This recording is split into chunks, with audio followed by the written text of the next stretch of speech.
اگر اللہ کے قریب جانا ہے، یہ ان لوگوں کے لیے جو معرفت الہی کے متلاشی ہیں، وہ خاص توجہ کریں۔ اگر رب کریم کے قریب جانا ہے تو پھر ایک ذہن بنائیں کہ میرا رب میرے ساتھ ہے، میرا رب میرے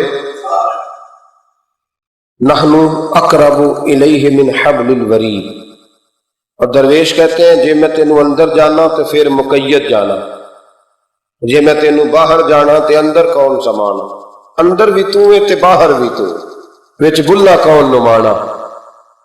پھر تصور کریں کہ اللہ میرے ساتھ ہے۔ حضرت جنید بغدادی رحمۃ اللہ علیہ کہتے ہیں میں نے اپنے مرشد سے کہا کوئی وظیفہ جو پڑھا کرو، فرمانے لگے جنید پڑھا کر کہ اللہ میرے ساتھ ہے اور اللہ مجھے دیکھ رہا ہے، یہ وظیفہ پڑھا کر۔ کیمرے لگا دیے ہر جگہ ہماری گورنمنٹ نے، کہتے ہیں کیمروں کی مدد سے پکڑا گیا، کیمروں کی مدد سے مسجدوں کے دروازوں پہ کیمرے، ایئرپورٹوں پہ کیمرے، ریلوے اسٹیشن پہ کیمرے، بڑے بڑے جنرل سٹور پہ کیمرے، نیچے لکھا ہے خبردار کیمرے کی آنکھ آپ کو دیکھ رہی ہے۔ کیمرے کی آنکھ دیکھے تو لوگ گناہ نہیں کرتے، تو یہ کیوں نہیں سوچتے کہ رب ہمیں دیکھ رہا ہے؟ یہ تصور کیوں نہیں جمتا کہ رب ہمیں؟ اور اللہ فرماتے ولی من خاف مقام ربہ جنتان، جو اللہ کے سامنے کھڑے ہونے سے ڈر جائے گا نا، اللہ اسے 2 جنتیں عطا فرمائے گا۔ اللہ اسے ایک دفعہ اگر کوئی ڈر گیا اللہ کے سامنے کھڑے ہونے، کتنی دفعہ بولے تو صحیح؟ اس پر ہمارے مفسرین نے لکھا ہے کہ کبھی زندگی میں ایسا ہو کہ گناہ پر ہمارا پورا قبضہ ہو گیا ہو، گناہ پورا قابو میں آ گیا، اب کوئی روکنے والا نہیں، تو فرمایا جو اس وقت اللہ کے خوف سے ڈر جائے گا اللہ اسے 2 جنتیں عطا فرمائے گا۔ امام شافعی رحمۃ اللہ علیہ کے زمانے میں نا ایک بادشاہ کا اپنی بیوی سے جھگڑا ہو گیا، تو وہ بھی ملکہ تھی، کسی بادشاہ کی بیٹی تھی، شہزادی تھی، اس نے بھی سخت جملہ کہا، کہنے لگی چل دور ہٹ جہنمی معاذ اللہ۔ اب اس نے اپنے خامد کو جہنمی کہا تو وہ کہنے لگا اس کا خامد کہ اچھا تو مجھے جہنمی کہتی ہے، جا پھر اگر میں جنتی نہیں تو تجھے 3 طلاقیں۔ اب کیسے ثابت ہو کہ جنتی ہے کہ جہنمی ہے؟ کیسے پتہ چلے گا؟ علماء سے پوچھا تو وہ کہنے لگے ہم کیسے بتائیں، کون ڈگری دے کہ تو جنتی ہے کہ جہنمی ہے؟ بات دور نکل گئی۔ امام شافعی کے پاس گیا، وہ رسوخ رکھتے ہیں علم فقہ کا، ان کے پاس گیا، جا کے کہنے لگا حضور یہ مسئلہ ہے۔ امام صاحب فرمانے لگے اکیلے میں مجھے ملتے ہو؟ وہ اندر آیا، کچھ دیر گفتگو ہوئی تو امام صاحب فرمانے لگے لو جی یہ بندہ جنتی ہے، اس کی بیوی کو طلاق کوئی نہیں ہوئی، یہ جنتی ہے۔ اب کو پتہ ہے لوگ فتویٰ جلدی دے دیتے ہیں، کچھ لوگ خلاف تقریریں کرنے لگے کہ بادشاہ تھا تو امام صاحب نے بچا لیا، کیسے آپ نے ڈگری دے دی کہ جنتی ہے جی؟ تو امام صاحب کہنے لگے تم بحث نہ کرتے تو میں بات پردے میں رہنے دیتا۔ سنو، میں نے بادشاہ کو تنہائی میں بلا کے پوچھا ہے کہ کبھی اللہ سے بھی ڈرے ہو؟ صرف اس لیے کہ اس وقت اللہ دیکھ رہا ہے۔ یہ نیت کبھی بندوں سے ڈر کے تو بندے بڑے گناہ نہیں نہ کرتے، کبھی اللہ سے ڈر کے بھی چھوڑا ہے؟ تو بادشاہ کہنے لگا بالکل چھوڑا ہے۔ میری ایک کنیز تھی بڑی خوبصورت، غریب گھر کی ملازمہ، غریب گھرانے کی تھی، ایک دن میں آیا تو میرے کمرے میں صفائی کر رہی تھی، معاذ اللہ میرا اس پہ دل آ گیا، میں نے دروازہ بند کر لیا۔ دنیا کی کوئی طاقت نہیں تھی، میرا اپنا محل تھا، مجھے کچھ دیکھ بھی لیتا تو کسی میں جرت نہیں تھی مجھے منع کرنے، اور میں چونکہ حکمران تھا، مطلق العنان تھا، کوئی شکایت بھی نہ کرتا۔ لیکن جب میں نے اس کی طرف ہاتھ بڑھایا تو اس نے ایک ہی لفظ کہا، کہنے لگی تو اللہ سے نہیں ڈرتا؟ تو اللہ سے نہیں ڈرتا؟ کہنے لگا کوئی نہیں تھا امام صاحب مجھے منع کرنے والا، کوئی نہیں تھا، لیکن جب اس نے کہا تو اللہ سے نہیں ڈرتا تو میں کانپنے لگا۔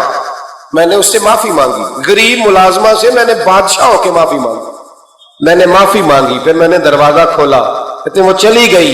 امام صاحب کہنے لگے اٹھ میرے سینے سے لگ۔ کہا حضور کیا ہوا؟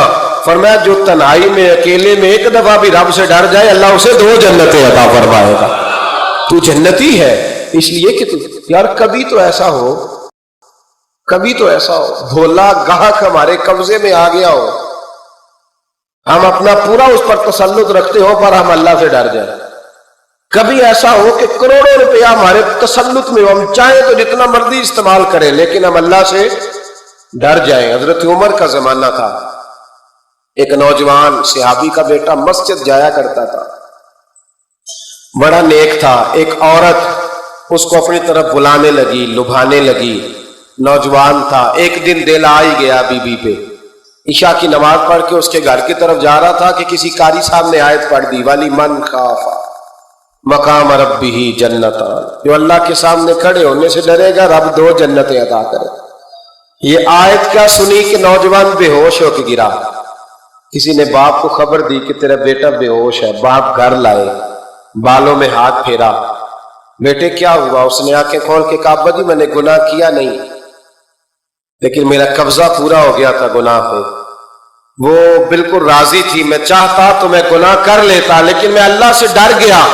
کیا واقعی رب مجھے 2 جنتیں دے گا؟ تو باپ نے ماتھا چوما کا بیٹا اللہ کے وعدے بڑے ہی سچے ہیں، بڑے سچے ہیں. تو یہ تصور کر کے اللہ مجھے دیکھ رہا ہے، پھر ڈر جا، واقعی 2 جنتیں دے گا. اس نوجوان نے چیخ ماری اور روح ہی پرواز کر دی. رات کو جنازہ پڑا، دفن کر دیا. صبح حضرت عمر آئے، فرمایا اتنا نیک نوجوان تھا تو مجھے کیوں نہیں بتایا؟ میں اس کے غسل میں شریک ہوتا، کفن میں شریک ہوتا، میں جنازہ پڑھاتا. حضور بس رات دیر ہو گئی، دفن کر دیا. امام سیوطی نے لکھا، ابن کثیر نے لکھا، ابن عساکر نے لکھا. حضرت جناب عمر فاروق فرمانے لگے مجھے بتاؤ تو صحیح اس کی قبر کہاں ہے؟ نیک ہو کوئی بندہ تو قبر پہ جانا چاہیے. فرمایا بتاؤ قبر کہاں ہے؟ حضرت عمر کو قبر پہ لے گئے تو سیدنا فاروق اعظم قبر پر کھڑے ہو کے فرمانے لگے نوجوان مجھے امید ہے اللہ نے تجھے 2 جنتیں دی ہوں گی. حضرت عمر کہتے ہیں مجھے اللہ کی قسم قبر کے اندر سے بول پڑا، کامل پیرونا دے باہو قبر جنا دی جیوے. قبر کے اندر سے بول پڑا، کہنے لگا عمر امید والی بات نہیں، میرے رب کے وعدے بڑے سچے ہیں. اس نے واقعی مجھے 2 جنتیں عطا فرمائی، اس نے واقعی 2 جنتیں دی ہیں. کبھی کوئی کام تو ایسا ہو جو صرف اللہ سے ڈر کے چھوڑا جائے، ہونا چاہیے کہ نہیں ہونا چاہیے؟ آپ یقین کریں بچوں سے ڈر کے ہم نے بڑے کام چھوڑ دیے، بھائیوں سے ڈر کے چھوڑ دیے، دنیا داروں سے ڈر کے چھوڑ دیے. اور کبھی کبھی میں کہہ دیتا ہوں کہ بہت سارے ماں باپ نے اولاد سے ڈر کے چھوڑا، بہت سارے استاد شاگردوں سے ڈرتے، الا ماشاء اللہ کچھ پیر مریدوں سے ڈرتے. کاش ہم اللہ سے ڈرنا شروع کریں. جب رب سے ڈرو گے پھر کسی اور سے نہیں ڈرو گے. اللہ کا خوف سنوارتا ہے، سجاتا ہے. یہ ذہن بنائے.